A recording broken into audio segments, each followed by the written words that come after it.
अब सबकी निगाहें सुप्रीम कोर्ट पर हैं। राजस्थान में चल रही जो सियासी सर्कस है उसको लेकर, जिसे लोग सियासी संकट भी कहते हैं, सियासी घमासान भी कहते हैं, सियासी उठापटक भी कहते हैं। बहरहाल स्पीकर सीपी जोशी ने सुप्रीम कोर्ट का रुख किया है, क्योंकि हाई कोर्ट ने उन पर रोक लगा दी थी, उनसे अनुरोध किया था कि आप विधायकों के एमएलएस के खिलाफ कार्रवाई न करें। स्पीकर जोशी ने प्रेस कॉन्फ्रेंस करके कहा कि जो स्पीकर को शो कॉज नोटिस भेजने का पूरा अधिकार है, पूरा हक है। जो हाईकोर्ट में हुआ वो सुप्रीम कोर्ट की कॉन्स्टिट्यूशनल बेंच के एक आदेश का उल्लंघन है। अदालत स्पीकर के काम को रोक नहीं सकती, न ही उसमें दखल दे सकती है। दोनों कॉन्स्टिट्यूशनल पोजीशंस हैं।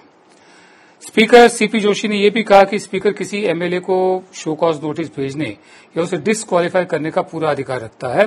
जब तक इस पर फैसला न हो जाए तब तक कोर्ट इसमें कोई दखल नहीं दे सकता। स्पीकर जोशी ने यह भी कहा कि दोनों कॉन्स्टिट्यूशनल अथॉरिटी में टकराव नहीं हो सकता। सबका रोल डिफाइंड है। स्पीकर के अधिकार और जिम्मेदारियों के बारे में सुप्रीम कोर्ट और संविधान में अच्छी तरह बताया गया है। मंगलवार को राजस्थान हाईकोर्ट ने सचिन पायलट और कांग्रेस के बागी विधायकों की अपील पर विधानसभा स्पीकर को 24 जुलाई तक कोई भी कार्रवाई न करने का अनुरोध किया था, आदेश नहीं दिया था। उसी के जवाब में ये सुप्रीम कोर्ट में ये जो एक पिटीशन डाली है स्पीकर ने, उसमें भी कहा गया है कि इससे हमारे अधिकार कम होते हैं। स्पीकर ने सचिन पायलट समेत 19 बागी कांग्रेस एमएलएस को नोटिस जारी किया था। इन कांग्रेस एमएलएस ने कांग्रेस की पार्टी की बैठक में शामिल होने से पार्टी के व्हिप का उल्लंघन करने पर किया था, उससे उनको डिसक्वालीफाई भेजने का नोटिस किया गया था। मेरे साथ आप एक पहले सुन लीजिए सुरजेवाला का क्या कहना है, रणदीप सिंह सुरजेवाला का इस सारे मामले में। सुप्रीम कोर्ट में एसएलपी देने के लिए मैंने आज कहा है कि सुप्रीम कोर्ट में ये एसएलपी दे कि क्यों हम we are heading for a constitutional crisis. कि रोल डिफाइन है स्पीकर की और कॉन्स्टिट्यूशन में वो ऑथोरिटी है। ऑथोरिटी अपने रोल को कैसे डिस्चार्ज करे ये वेल डिफाइन है। उस वेल डिफाइन को अंतर्गत यदि सरकमवेंट करके अपने लक्ष्य को प्राप्त करने के लिए कोई निर्णय होता है तो ये उस ऑथोरिटी को डिमिनिश कमजोर करने का काम है, जो संसदीय लोकतंत्र के लिए खतरा है।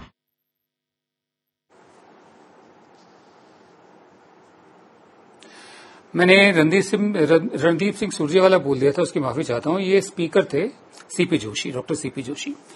मेरे साथ चर्चा में जुड़ रहे हैं गुरदीप सिंह सप्पल, मेरे सहयोगी हैं स्वराज एक्सप्रेस में। शुक्रिया गुरदीप अपना समय हमें देने के लिए। मेरा सवाल आपसे ये है कि इस पूरे मामले में, हालांकि कल भी इस पर जिक्र हुआ था, इस पूरे मामले में स्पीकर की कॉन्स्टिट्यूशनल पोजीशन क्या है और कोर्ट की पोजीशन क्या है? विनोद जी, इसको लेकर कहीं कोई भ्रम की स्थिति नहीं है। संविधान में एक धारा है, धारा 212। उसका टाइटल ही यही है कि कोर्ट जो है वो विधानसभा की प्रोसीडिंग में इंक्वायरी नहीं कर सकती और विधानसभा की प्रोसीडिंग में स्पीकर आते हैं, स्पीकर तो स्पीकर के काम में भी इंक्वायरी नहीं कर सकती। और एक दूसरा 10वां अनुसूची जो बोलते हैं हम 10th शेड्यूल, जो दल बदल कानून से जुड़ा है, उसमें लिखा है कि दल बदल को लेकर, डिस्क्वालिफिकेशन को लेकर कोई भी कार्यवाही स्पीकर करेंगे, कोई भी प्रक्रिया वो करेंगे, चाहे वो विधानसभा के अंदर हो या वो उनके घर पे हो या ऑफिस में हो, वो सारी की सारी प्रोसीडिंग आर्टिकल 212 के अंदर मानी जाएगी। स्पष्ट लिखा हुआ है कि आर्टिकल 212 के अंदर दल बदल की प्रोसीडिंग मानी जाएंगी, यानी कि कोर्ट आर्टिकल 212 की प्रोसीडिंग में स्पीकर के ऊपर इंक्वायरी नहीं कर सकते हैं। और एक तीसरा जजमेंट भी है 1992 का कियोटो जजमेंट, जिसमें स्पष्ट कहा गया कि स्पीकर का फैसला लेने से पहले, prior to decision making, court intervene नहीं कर सकती है, यानी नोटिस स्टेज पे कोर्ट इंटरवीन नहीं कर सकती है। तो इसमें कहीं कोई भ्रम की स्थिति नहीं है। इसीलिए बार बार जो हाई कोर्ट है वो स्पीकर से अनुरोध कर रही है, वो स्पीकर से कोई निर्देश नहीं दे रहे हैं, क्योंकि स्पीकर की और जजेस की पावर संविधान से आती है। जिस तरह से स्पीकर जज की पावर छीन नहीं सकते हैं, वैसे ही जज भी स्पीकर की पावर को छीन नहीं सकते हैं। अब सवाल यह है कि अगर स्पीकर गलत कर रहे हैं तो क्या हो जी? तो गलत तो किसी भी पद पे बैठा कोई भी व्यक्ति कर सकता है। तो ये तो नहीं हो सकता है कि उस पद के ऊपर आप एक व्यक्ति और बिठा दीजिए। ये बहस 10 साल पहले देश में चली कि भ्रष्टाचार तो हर एक के ऊपर एक लोकपाल बिठा दीजिए, सब ठीक हो जाएगा। आज देश में लोकपाल है, सब ठीक हो गया। तो ये जो थ्योरी है कि हर व्यक्ति के ऊपर एक व्यक्ति बैठेगा, गवर्नर उसको गवर्न करेगा, वो गलत है। अगर स्पीकर के पद का दुरुपयोग होता है तो उसके लिए अलग व्यवस्था है, और अगर कलेक्टिव दुरुपयोग होता है तो पार्लियामेंट और विधानसभा मिलकर इसका रास्ता निकाल सकते हैं। और ये नहीं हो सकता कि एक स्पीकर के मामले में समर्थन हो और दूसरे के मामले में विरोध हो। एक बात मैं कहना चाहूंगा, आखिरी बात, पिछले महीने मणिपुर में राज्यसभा के चुनाव हुए थे। वहां पे 3 साल पहले कांग्रेस ने 7 सदस्यों को डिस्क्वालीफाई करने की पिटीशन दी थी और तृणमूल ने 1 को। 3 साल तक वहां के स्पीकर ने, जो कि बीजेपी से आते हैं, कोई कार्रवाई नहीं की। जिस दिन राज्यसभा का चुनाव था, उन 7 में से 3 जो है 4 बीजेपी ज्वाइन कर गए, तो उन 4 को वोटिंग करने दिया, बाकी 3 को पेंडिंग रखा 3 साल से। और जो एक तृणमूल के बीजेपी से कांग्रेस चले गए, उनको आपने डिस्क्वालीफाई कर दिया। तो स्पीकर जो है, ऐसा नहीं है कि एक पार्टी में सही फैसला, दूसरी पार्टी में गलत फैसला, संस्था की बात है, और संस्था में अगर कुछ है तो उस पे संस्था खुद, पार्लियामेंट खुद इस पे कर सकती है। जी, मैं आगे बढ़ता हूं। राजस्थान में विधानसभा के स्पीकर डॉक्टर सीपी जोशी ने यह भी कहा कि 1992 में कॉन्स्टिट्यूशनल बेंच ने यह तक किया था कि दल बदल कानून पर स्पीकर ही फैसला लेंगे, जैसे कि उन्होंने खुद भी कहा और गुरदीप भी बता रहे हैं। ऐसे में स्पीकर के फैसले के बाद ही हाईकोर्ट इस पर विचार कर सकता है। आया राम गया राम जो दल बदल कानून था, उसकी वजह से कॉन्स्टिट्यूशन में संशोधन किया गया था, जिसके बाद सुप्रीम कोर्ट ने 1992 में एक केस में स्पष्ट कर दिया था कि दल बदल कानून में डिस्क्वालीफाई करने का जो हक है वो स्पीकर के पास होगा। 1992 में ही कोर्ट ने यह भी साफ कर दिया था कि दल बदल कानून में आखिरी फैसला स्पीकर ही करेगा। 2016 के उत्तराखंड विधानसभा और मणिपुर मामले में भी यही कहा गया था कि आखिर फैसला स्पीकर का ही होगा। 2016 में उत्तराखंड विधानसभा अध्यक्ष ने कांग्रेस के बागी विधायकों को डिस्क्वालीफाई कर दिया था। हाईकोर्ट ने स्पीकर के फैसले को सही ठहराया। हाईकोर्ट के फैसले पर सुप्रीम कोर्ट ने भी रोक लगाने से इनकार कर दिया था। हम और आगे बढ़े, आपको बताएं तो 2004 से 2009 के बीच लोकसभा स्पीकर रहे सोमनाथ चटर्जी ने सुप्रीम कोर्ट के लेजिस्लेटिव कामों में दखल देने को लेकर कोर्ट ने दखल देने की कोशिश की थी, उस पर ऐतराज जताया था। मामला कैश फॉर क्वेरी स्कैंडल, यानी सवाल पूछने के लिए रिश्वत लेते हुए कैमरे में कैद होने के बाद निकाले गए एमपी से जुड़ा था।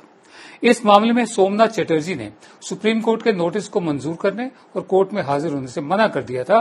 सोमनाथ चटर्जी ने कॉन्स्टिट्यूशन के आर्टिकल 105(2) का हवाला दिया था, जिसका जिक्र कल रात को गुरदीप आपने किया था, आपको याद होगा।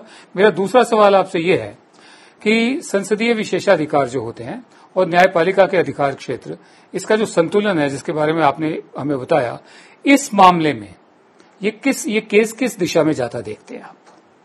ये केस किधर जाएगा ये कहना बड़ा मुश्किल है, क्योंकि जो पुरानी परंपराएं हैं, पुराने कानूनी जो प्रावधान है, वो तो स्पष्ट है उसमें कि स्पीकर के काम में हस्तक्षेप नहीं हो सकता है। और हमारे यहाँ बिल्कुल स्पष्ट है कि जो कानून बनाने का काम है वो संसद का और विधानसभाओं का है, और कानून को इंटरप्रेट करने का, उसकी विवेचना करने का, उसको लागू करने का काम कोर्ट का है। कोर्ट कानून नहीं बनाती है, कोर्ट ऑर्डिनरी कानून बना सकती है। मतलब एक फर्क होता है कोर्ट के नजर में, एक ऑर्डिनरी कानून है, एक सुप्रीम कानून है। सुप्रीम कानून है संविधान। जो भी चीज संविधान में है उस पे कोर्ट केवल अमल कर सकती है, उसमें नया एलिमेंट नहीं ऐड कर सकती है। जो आम कानून है उनकी विवेचना करके कोर्ट चेंजेस कर सकती है। यहां पे स्पीकर के सवाल जो हैं वो संविधान के अंदर हैं, वो सुप्रीम कानून बोलते हैं उसको, उसके अंदर है। अभी जनवरी में जब मणिपुर का केस गया था सुप्रीम कोर्ट में, तो सुप्रीम कोर्ट ने हल्के से इशारा किया था कि स्पीकर के रोल के ऊपर नई तरीके से आप देखिए, दल बदल कानून के अंदर स्पीकर के रोल को बदला जाना चाहिए, क्योंकि स्पीकर एक पार्टी से आते हैं और पार्टी का इंटरेस्ट हावी हो जाता है। अब सवाल यह है कि पार्टी से तो हर स्पीकर आएगा, और यही नहीं, अब तो देश में परिस्थिति बदल गई है। अब तो विचारधारा का सवाल भी आ गया है। खुद आरएसएस से जुड़े लोग अलग अलग पदों पर है। तो अगर लोग अपनी विचारधारा के आधार पर फैसला लेंगे, अगर पार्टी के आधार पर फैसला लेंगे, तो संवैधानिक व्यवस्था टूटेगी और देश में अनार्की होगी। इसलिए बार बार ये कहा जाता है कि संविधान सुप्रीम है। चाहे आप किसी भी विचारधारा से आए, चाहे आप किसी भी पार्टी से आए, संविधान की परंपरा को आपको मानना पड़ेगा। और जब तक संविधान में ये प्रावधान है कि स्पीकर सुप्रीम है, स्पीकर को फैसला लेने का हक है, तो फैसला लेने से पहले कोई कोर्ट उसमें इंटरवीन नहीं कर सकता है। और अगर राजस्थान के स्पीकर अभी तो वो कॉन्स्टिट्यूशनल ब्रेकडाउन को बचाने के लिए सुप्रीम कोर्ट में गए हैं, लेकिन अगर वो सोमनाथ चटर्जी की तरह अगर नोटिस को फाड़ कर फेंक दें और कहें मैं नहीं सुनता और मैं अपना फैसला दे रहा हूं, तो भारत की कोई भी कोर्ट उसमें इंटरवीन नहीं कर पाएगी। फैसले पे बाद में आप कर सकते हैं, लेकिन फैसले को रोक नहीं पाएगी। ये स्पीकर का अभी भी विवेक काम कर रहा है कि वो उस हद तक नहीं जा रहे हैं, वो कोर्ट में गए हैं ताकि संवैधानिक ब्रेकडाउन नहीं हो। जी, बहरहाल सबकी निगाहें अब सुप्रीम कोर्ट की तरफ रहेंगी। उससे ऊंचा, उससे बड़ा कोई और कोर्ट नहीं है इस देश में। उनसे हमेशा उम्मीद की जाती है कि वो इंसाफ देते हैं, इंसाफ देंगे। हम उम्मीद रखते हैं कि कल भी इंसाफ ही करेंगे। आगे बढ़ते हैं। पॉलिटिक्स में टाइमिंग काफी मायने रखती है। राजस्थान में जारी सियासी घमासान के बीच जांच एजेंसियां सीबीआई, इन्फोर्समेंट डायरेक्टोरेट और इनकम टैक्स का जो डिपार्टमेंट है बहुत ज्यादा एक्टिव नजर आ रहे हैं। मुख्यमंत्री अशोक गहलोत के भाई अग्रसेन गहलोत के ठिकानों पर ईडी ने छापेमारी की है, इसलिए हमने टाइमिंग का जिक्र किया। सब जब ये चल रहा है उसी टाइम पर 7 करोड़ रुपए के फर्टिलाइजर घोटाले के मामले में इन्फोर्समेंट डायरेक्टोरेट ने जोधपुर में चीफ मिनिस्टर गहलोत के भाई अग्रसेन गहलोत की कंपनी अनुपम कृषि में छापेमारी की। बताया जा रहा है कि साल 2017 में अग्रसेन गहलोत पर फर्टिलाइजर घोटाले के आरोप लगे थे। कस्टम विभाग ने केस दर्ज किया था, कंपनी पर 7 करोड़ रुपए की पेनल्टी भी लगाई थी। 2017 से लेकर अब तक क्या हुआ हमें मालूम नहीं था। अब इस वक्त इस केस को दोबारा खड़ा किया गया है। एनफोर्समेंट डायरेक्टोरेट ने खाद घोटाले में गुजरात, बंगाल, दिल्ली और राजस्थान में छापेमारी की है। इसके अलावा एमपी रहे बद्रीराम जाखड़ के घर पर भी एनफोर्समेंट डायरेक्टोरेट ने छापा मारा है।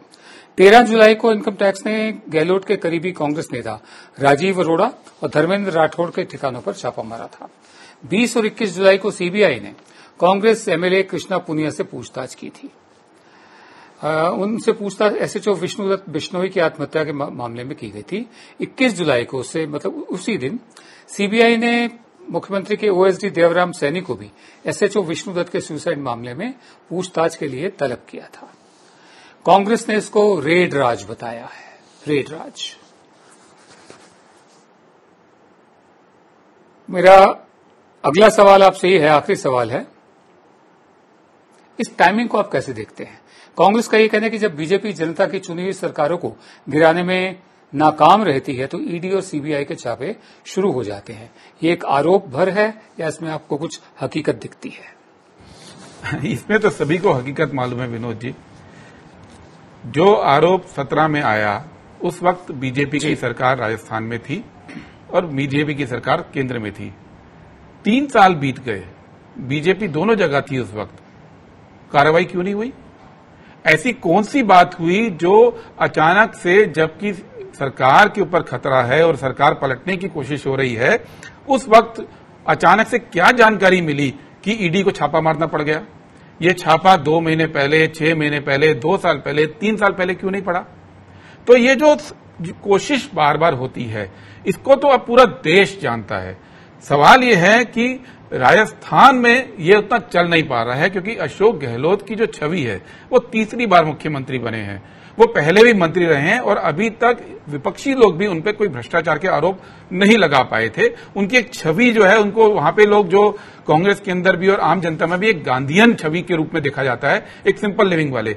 इसलिए ये चीज वहां पे अभी शायद चल नहीं रही है, लेकिन कोशिश यही है कि छापों के मार्फत एजेंसीज को इस्तेमाल करके, जैसे कि पूरे देश में बार बार करने की कोशिश हुई है, यहां पे भी कवर फायरिंग दी जाए।